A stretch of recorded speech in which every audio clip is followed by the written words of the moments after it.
마가복음 10장 23절에서 31절까지 말씀을 저와 한 절씩 읽도록 하고 마지막 절은 함께 읽도록 하겠습니다. 제가 먼저 23절 말씀을 읽겠습니다.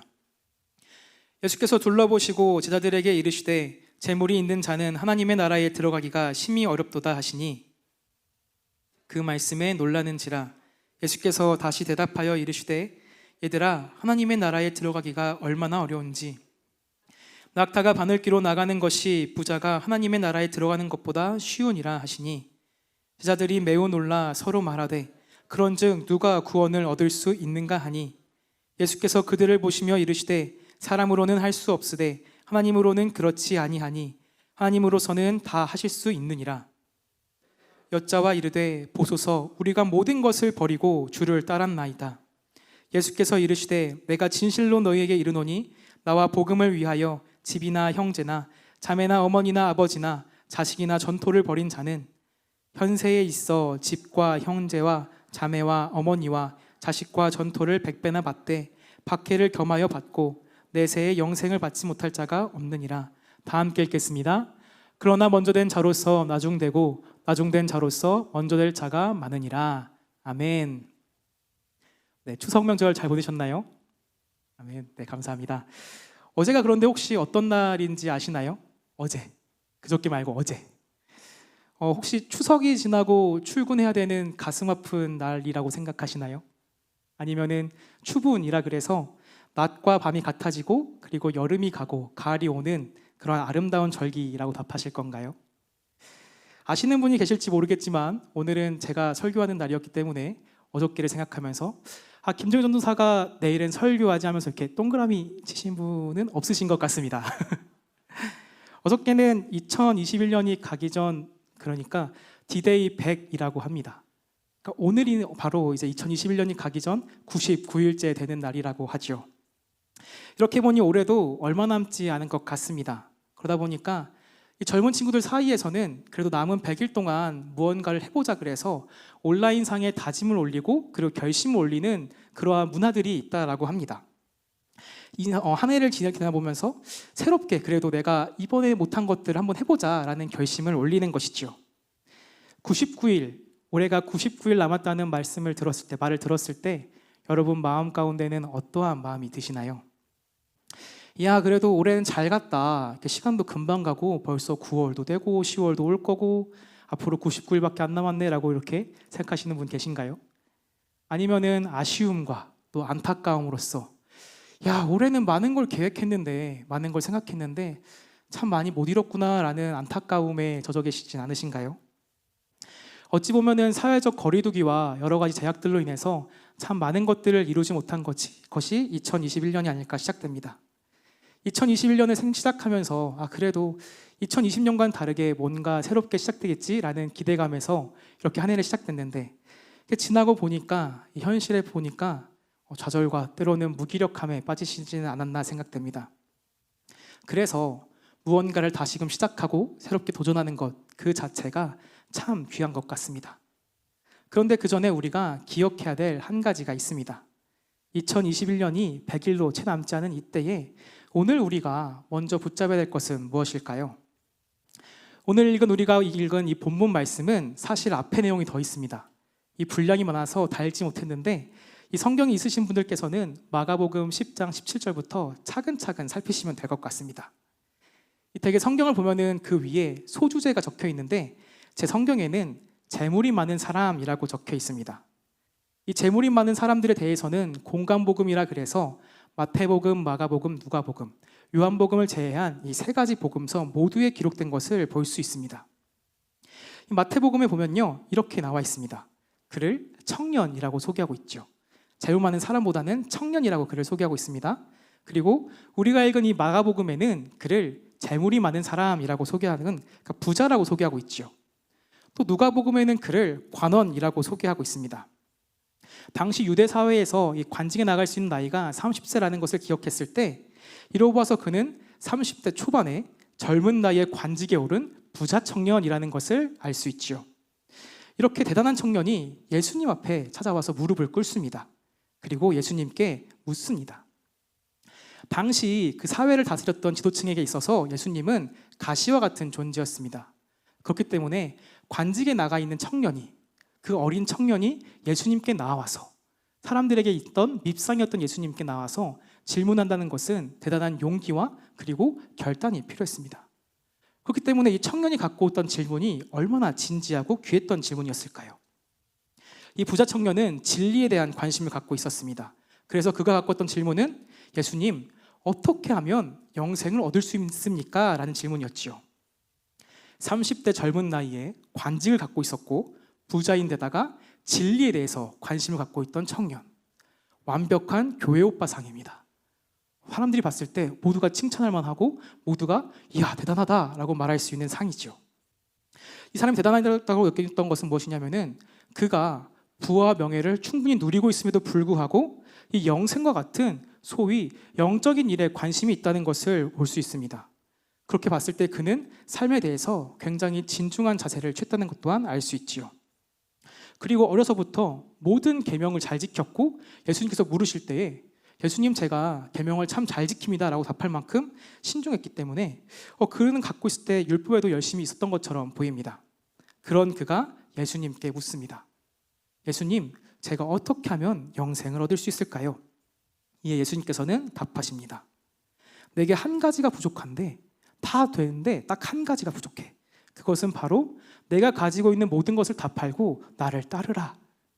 그리하면 하늘에 있는 보화가 다 내게 있으리라 라고 말씀하셨습니다. 그런데 예수님의 말씀을 들었던 이 부자 청년이 어떻게 응답하시는지 아십니까? 재물이 많은 고로 이 말씀으로 인하여 슬픈 기색을 띠고 근심하며 가니라 라고 말하고 있습니다. 자, 부자 청년이 이렇게 떠나자 예수님께서 제자들을 둘러보며 말씀하십니다. 우리가 읽었던 본문의 시작이죠. 다 함께 본문 23절에서 25절까지 말씀을 읽도록 하겠습니다. 23절에서 25절까지 말씀입니다. 시작. 하나님의 나라에 들어가기가 심히 어렵도다 하시니 제자들이 그 말씀에 놀라는지라. 예수께서 다시 대답하여 이르시되 얘들아, 하나님의 나라에 들어가기가 얼마나 어려운지 낙타가 바늘기로 나가는 것이 부자가 하나님의 나라에 들어가는 것보다 쉬우니라 하시니. 아멘. 내게 있는 것을 다 팔아 가난한 자에게 나눠주고 나를 따르라는 예수님의 말씀에 부자 청년의 반응은 이 누가복음에 보니까 심히 근심하였다라고 말하고 있습니다. 마태복음은 여기 덧붙여갖고 그가 근심하며 돌아갔다라고 이야기를 하고 있고 마가복음은 슬픈 기색을 띄었다라고 증언하고 있습니다. 부자 청년은 왜 슬픈 기색을 하며 돌아갔어야 했을까요? 본문에 따르면 그가 재물이 많았기 때문이다 라고 이야기를 하고 있습니다. 그가 갖고 있던 재물에 대한 욕심 때문이었지요. 영생을 얻고자 했지만 영생과 그의 재물을 저울에 올려놨을 때에 그의 인생은 재물 쪽에 힘을 실었던 것 같습니다. 영생보다 지금 이 순간 평안함과 안정을 보장하는 재물이 더 귀했기 때문에 이 부자 청년은 예수님을 따르지 못하였습니다. 예수님께서는 부자 청년이 갖고 있던 그 내면 깊숙한 곳에 갇혀있던 그 가장 근원적인 문제를 들춰내셨습니다. 그것은 바로 탐심이었지요. 이 부자 청년은 다 가지고 있었습니다. 도덕적인 명예도 갖고 있었고요, 사회적인 성취도 갖고 있었고, 종교적인 거룩함도 갖고 있었습니다. 그리고 돈이 주는 풍요와 함께 영적인 삶, 영생인 삶, 그 영원한 삶을 구하고자 했던 것이 바로 그의 마음이었지요. 그래서 예수님께서는 그를 사랑하시는 마음을 담아 그가 갖고 있던 그 근본적인 문제를 물으셨던 것입니다. 내 모든 소유를 팔아 가난한 사람들에게 나눠주라. 이 말씀은 단지 재물에 대한 말씀이 아니었습니다. 예수님께서는 그보다 더 근본적이었던 그의 마음속에 있던 탐욕에 대해서 말씀하셨던 것이죠. 우리가 가진 모든 것들보다 하나님을 더 사랑하며 하나님을 위해 내가 가진 모든 것들을 기꺼이 포기할 수 있어야 한다고 예수님께서는 말씀하고 계시는 것입니다. 그래서 예수님께서는 제자들을 향해서 이렇게 말씀하십니다. 얘들아, 재물을 갖고 있는 사람이 하나님 나라에 가는 게 이렇게 어렵단다. 얼마나 어려운지 낙타가 이 바늘게 들어가는 것보다 어려워 라고 말씀하셨습니다. 그런데 이 예수님의 말씀에 제자들이 박수를 쳐야 되는데 박수를 치지 않고 충격과 놀라움으로 다가가는 것을 볼 수 있습니다. 26절에 제자들의 반응에 대해서 이렇게 기록하고 있습니다. 26절 말씀입니다. 제자들이 매우 놀라 서로 말하되 그런즉 누가 구원을 얻을 수 있는가 하니. 아멘. 당시 사람들은 부자가 가난한 사람보다 천국에 더 들어가는 것이 쉽다고 믿었습니다. 왜냐하면 부는 하나님의 축복이었고 하나님의 축복을 받았던 부자는 당연하게 천국에 가기 쉽다라고 생각을 했기 때문이죠. 또 가난한 이들에 대해서는 그들이 죄를 범하였기 때문에 하나님의 축복을 받지 못했다라고 생각을 하였습니다. 그래서 부자의 반대말은 가난한 사람이 아니라 부자의 반대말은 죄인이었죠. 하지만 실상은 달랐지만 이 제자들 또한 그들의 생각과 사회적인 통념과 같았던 것 같습니다. 부자가 천국에 들어가기 어렵다고 하신 예수님의 말씀에 박수를 치지 못하고 그들의 상식에 정문을 부딪히니까 그들은 놀랄 수밖에 없었죠. 그래서 누가 구원을 얻을 수 있는가라는 질문에는 이러한 내용이 담겨 있습니다. 하나님의 축복을 얻었다고 말하는 저 부자들도 천국에 들어가지 못하는데 아니 우리들 중에 누가 천국에 들어갈 수 있을 것인가? 라며 탄식하였던 것입니다. 부자가 천국에 들어가는 것이 낙타가 바늘게 들어가는 것보다 어려운데 그러면 우리는 어떻게 천국에 갈 수 있을까요? 라는 질문입니다. 발을 동동 굴리는 그 제자들의 모습이 이 성경에 나와 있는 이 바리새인 옆에서 하늘도 쳐다보지 못하고 그저 울면서 기도하는 세리의 모습이 떠올립니다. 그런 제자들을 바라보면서 예수님께서는 이렇게 말씀하십니다. 27절 말씀입니다. 중요하니까 우리 다 함께 읽도록 하겠습니다. 27절 말씀 시작. 예수께서 그들을 보시며 이르시되 사람으로는 할 수 없으되 하나님으로는 그렇지 아니하니 하나님으로서는 다 하실 수 있느니라. 아멘. 우리 예수님께서 말씀하십니다. 영생, 즉 구원의 문제는 사람의 힘으로 할 수 있는 게 아니야. 구원은 오직 하나님께 달려있는 거야. 부자도 못 가는데 너네가 어떻게 가냐고? 너네가 하는 게 아니야. 하나님께서 하시는 일이야 라고 말씀하시면서 구원의 시작점이 내가 아니라 나의 노력이 아니라 나의 능력이 아니라 나의 직책이 아니라 오직 하나님께 있음을 지금 예수님께서는 말씀하고 계십니다. 제가 말씀을 시작하면서 새롭게 다짐하는 사람들에 대해서 말씀을 드렸습니다. 결심과 도전 참 귀하다고 말씀드렸죠. 그런데 이것이 그 결심과 그 다짐이 일상의 영역에서 신앙의 영역으로 들어올 때 그 내용은 조금 달라져야 합니다. 구원은 하나님께서 주신 선물이지요. 내가 노력해서 얻을 수 있는 것이 아닙니다. 그렇기 때문에 우리가 신앙의 영역에 있어서는 뭔가 결단하고 결심하는 것 이전에 우리가 먼저 해야 될 것은 무엇이냐면은 하나님의 은혜를 충분히 누리는 것입니다. 그 시작점이 내가 아니라 하나님이기 때문이지요. 이 부자 청년은 최선을 다해서 그의 삶을 살았습니다. 그래서 젊은 나이에 관직도 얻었고 재물도 얻었습니다. 하지만 그러한 그의 열심이 신앙에 있어서는 출발점이 될 수 없습니다. 구원의 시작은 나의 노력이나 열심이 아니라 오직 하나님부터 나온 것을 우리는 믿고 고백해야 될 줄로 믿습니다. 내가 노력해서 얻을 수 있는 수많은 것들 중에 하나를 얻는 것이 아니라 영생을 택하여서 얻는 것이 아니라 그 영생은 나로부터 시작된 것이 아니라 오직 하나님부터 시작됐기 때문에 하나님의 은혜에 감사하는 것이 우리 삶에 이루어야 될 첫 번째일 줄로 믿습니다. 사랑하는 성도 여러분, 그렇기 때문에 2021년을 바라보면서 이 하나님의 은혜를, 하나님의 선물을 기억하십시오.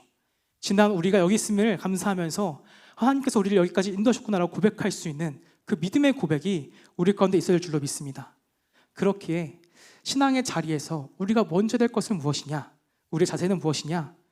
우리가 무엇을 얻을 수 있을까? 우리가 무엇을 더 해야 될까가 아니라 진짜 하나님께서 우리를 여기까지 인도하셨구나라고 말하면서 고백하면서 그 하나님의 은혜에 푹 젖어야 되는 것이 우리가 먼저 될 것일 줄로 믿습니다. 사랑하는 성도 여러분, 하나님의 은혜에 우리를 지금까지 인도하시고 우리에게 그 구원을 선물로 주시는 그 하나님의 은혜에 푹 젖을 수 있는, 그 하나님의 은혜를 향해서 뛰어들 수 있는 그런 믿음이 우리 가운데 있기를 간절히 소망합니다. 이 구원이 하나님께로부터 온다는 것을 예수님께서 말씀하시자 베드로가 자신 있게 말합니다.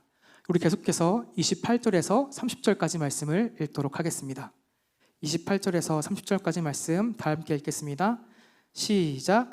베드로가 여짜와 이르되 보소서 우리가 모든 것을 버리고 주를 따랐나이다. 예수께서 이르시되 내가 진실로 너희에게 이르노니 나와 복음을 위하여 집이나 형제나 자매나 어머니나 아버지나 자식이나 전토를 벌인 자는 현세에 있어 집과 형제와 자매와 어머니와 자식과 전토를 100배나 받되 박해를 겸하여 받고 내세의 영생을 받지 못할 자가 없느니라. 아멘. 이 베드로에게는 자신이 있었습니다. 부자 청년이 예수님의 말씀대로 하지도 못하였고 예수님을 따르지도 못하였지만 자신들은 달랐습니다. 베드로와 제자들은 달랐던 것이죠. 베드로는 배와 어부라는 생업을 버리고 예수님을 따랐습니다. 그와 함께했던 야고보와 요한도 마찬가지였죠. 이 마태는 세리라는 귀한 직분, 그러니까 돈을 많이 벌 수 있는 그 소중한 그 직업을 버리고 예수님을 따랐습니다. 제자들 중에 포기한 것이 없는 사람은 단 한 명도 없었습니다. 무엇 하나는 다 포기했지요. 그런데 예수님께서 제자들에게 이렇게 말하고 있는 베드로에게 칭찬하면서 응원해 주시는 것이 아니라 더 특별한 것을 요구하시는 것만 같습니다. 부자 청년에게는 재물만 말씀하셨지만 지금 제자들에게는 재산뿐만이 아니라 가족까지 버려야 된다고 말씀하십니다. 도대체 이게 무슨 말씀이실까요? 부모 자식 다 버리고 예수님만을 따르라는 말씀이실까요? 그러면은 10계명 중에 이 내 부모를 공경하라라는 말씀과 맞지 않지 않겠습니까? 지금 예수님께서는 제자들에게 말씀하고 계십니다. 부자 청년이 재물로 인해서 나를 따르지 못했단다. 그런데 너희에게 있어서 나를 따르지 못하게 하는 것은 무엇이 있니? 그리고 그것을 버리고 그것을 내려놓고 나를 따를 수 있겠니? 라고 말씀하시면서 제자들에게 물으시는 겁니다. 신학교에 입학하고 선배님들을 만날 때가 있습니다. 그런데 이게 같이 다니는 그 학교 선후배가 아니라 진짜 고학번 선배들이 오셨었습니다. 이게 신학과의 날이라 그래서 신학과 동문들이 모이는 날인데 저보다 10년, 20년 많은 선배님들이 모이는 그런 자리였습니다. 그런데 한 선배님께서 이렇게 후배들을 바라보시면서 이런 말씀하셨습니다. 앞으로 목회의 길을 걸으면서 3번의 위기가 찾아온다는 것입니다. 다 때려치고 이제 나는 모르겠다라고 하면서 그 목회의 길을 내려놓고 싶을 때가 있을 텐데 첫 번째는 바로 학교를 입학할 때라고 합니다. 학교를 입학한 다음에 난 이게 아닌데, 내가 생각했던 목회가 이게 아닌데, 내가 포기할 게 너무 많은데 라고 생각하면서 나를 위해서 목회의 길에서 내려온다는 것이지요. 두 번째는 결혼하고 나서라고 합니다. 혼자 때는 괜찮은데 배우자가 생기면은 책임질 것이 있기 때문에 위기가 찾아온다라고 이야기를 하죠. 이 세 번째는 자녀를 출산할 때라고 합니다. 나도 괜찮고 아내도 괜찮고 남편도 괜찮은데 자녀가 생기면은 다른 문제다라는 것이지요. 아직 저는 두 번째 위기밖에 찾아오지 않았지만 볼 때 어렴풋이 생각해 보면은 이게 위기의 순간이 뭘까라고 생각할 때 내게 점점 포기해야 될 것이 예수님께서 요구하시는 것이 많아지는 그 순간이 아닐까 싶습니다. 내 자신보다, 배우자보다, 자녀보다, 아니면 내가 갖고 있는 그 명예보다, 아니면 내가 갖고 있는 물질의 안정보다, 그 모든 것보다 과연 예수님을 택할 수 있느냐는 질문이죠. 그래서 구원은 많고 적음의 문제가 아닙니다. 예수님께서 부자 청년에게 말씀하셨을 때에 그러면은 가난한 사람들은 모두 박수 쳐야 됩니다. 야, 부자들은 낙타가 바늘기에 들어갈 만큼 어렵다. 그러면 가난한 우리들은 들어갈 수 있지 않을까라고 생각하게 됩니다. 그런데 그게 아니라는 것이죠. 부자가 부자라서 천국에 못 들어갔습니까? 좁은 천국 문이기 때문에 부자가 갖고 있는 짐이 너무 많아서, 재물이 많아서 그 들어가지 못했던 것일까요? 그렇지 않습니다. 구원의 문제는 많고 적음의 문제가 아니라 구원의 문제는 택함의 문제라는 것이지요. 예수님을 택할 것인가, 아니면 내가 지금 쥐고 있는 이 소중한 것을 계속 붙들고 갈 것인가라는 택함의 문제라는 것입니다. 너희들이 가지고 있는 것, 그 모든 것보다 나를 택할 수 있니? 라고 묻는 그 질문 앞에 답할 수 있는 우리 되기를 간절히 소망합니다. 사랑하는 성도 여러분, 그 모든 것보다 예수님을 택하는 우리 되기를 간절히 소망합니다. 그래서 하나님의 은혜에 푹 젖은 다음에 그 다음에 우리가 해야 될 것은 바로 예수님을 택하는 길입니다. 수많은 것들 중에서, 내 앞에 놓여있는 것들 중에서 예수님을 택하는 것이 아니라 그 모든 것 제쳐놓고 예수님 택할 수 있는 믿음이 우리 가운데 있기를 간절히 소망합니다.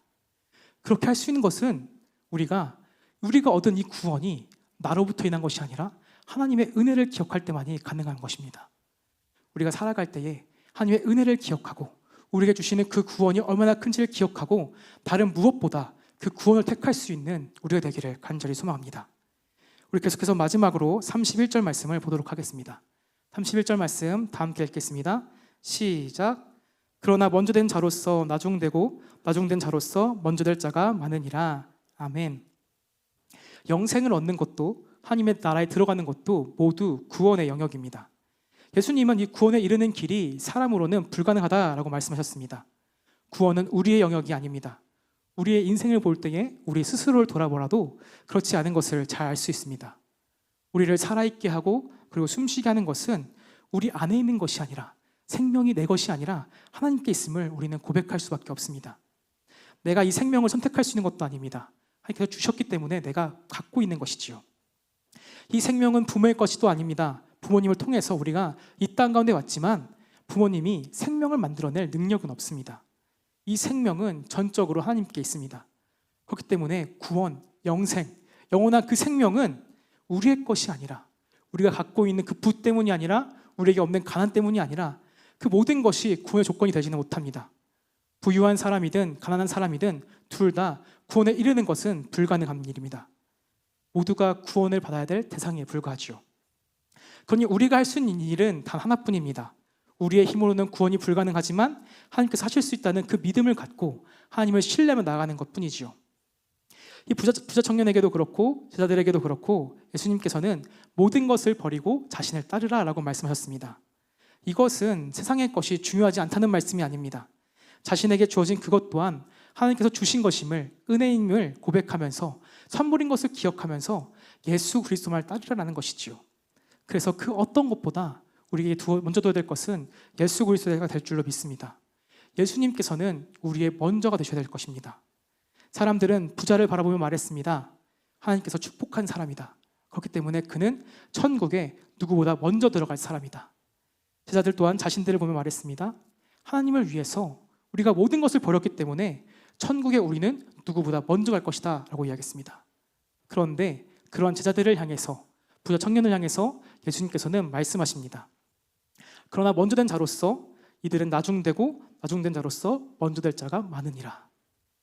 이 말씀은 우리가 지금 서 있는 그 자리가 중요한 것이 아니라 우리가 앞으로 나아갈 곳이 어딘지가 중요하다는 것이지요.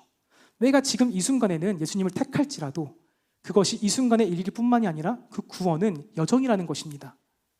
구원을 주신 것은 선물이지만 그 구원을 지키면서 우리가 하루하루 살아갈 때에 그 모든 것은 우리가 감당해야 될 몫이라는 것이지요. 누군가는 걸어가는 과정 중에 나중될 수도 있습니다. 그러나 누군가는 나중될 때에 마지막에 이르러서는 먼저 될 자가 있습니다. 그렇다면 우리가 어떻게 먼저 될 것인가? 그것은 우리 삶 가운데에 예수님을 먼저 둬야 될 때에 우리 또한 먼저 될 줄로 믿습니다. 제가 자주 드리는 비유인데 우리의 삶, 우리가 원하는 것은 영이라고 하겠습니다. 영이 있습니다. 이 영을 우리 삶 가운데 수많이 쌓아둘 수 있지요. 그런데 이 영이 아무리 많아도 그 숫자는 0에 불과합니다. 그런데 그 앞에 예수님이신 우리보다 먼저 되신 예수님을 1로 뒀을 때에 그 숫자는 10이 되고 100이 되고 1000이 되고 만이 됩니다. 그런데 우리 앞에 0을 계속 놓은 다음에 그 마지막에 예수님을 놓으면은 그 숫자는 0.01이 되고 0.001이 되면서 0으로 수렴될 수밖에 없지요. 사랑하는 성도 여러분, 우리 삶 가운데에 그 무엇보다 예수님을 먼저 두시기를 간절히 소망합니다. 그때에 예수님께서 우리를 먼저 두실 줄로 믿습니다. 간절히 바라는 것은 우리 삶 가운데 그 구원이 오늘로서 그치는 것이 아니라 예수님 오시는 그날까지, 예수님 부르시는 그날까지 그 구원의 여정을 끝까지 마칠 수 있는 우리 되기를 간절히 소망합니다. 그래서 예수로 먼저 될 우리가, 예수로 먼저 된 우리가 되기를 간절히 소망합니다. 우리의 모든 것이 하나님의 은혜임을 기억하면서 예수님을 우리 앞에 두고 그 모든 것보다 앞서서 예수 그리스도를 택하는 복된 인생 되기를 간절히 소망합니다. 그 모든 것보다 나를 먼저 두는 것이 아니라 예수님을 먼저 들면서 천국에 먼저 된 자가 되기를 간절히 소망합니다. 우리도 함께 말씀을 기억하며 다 함께 찬양하겠습니다.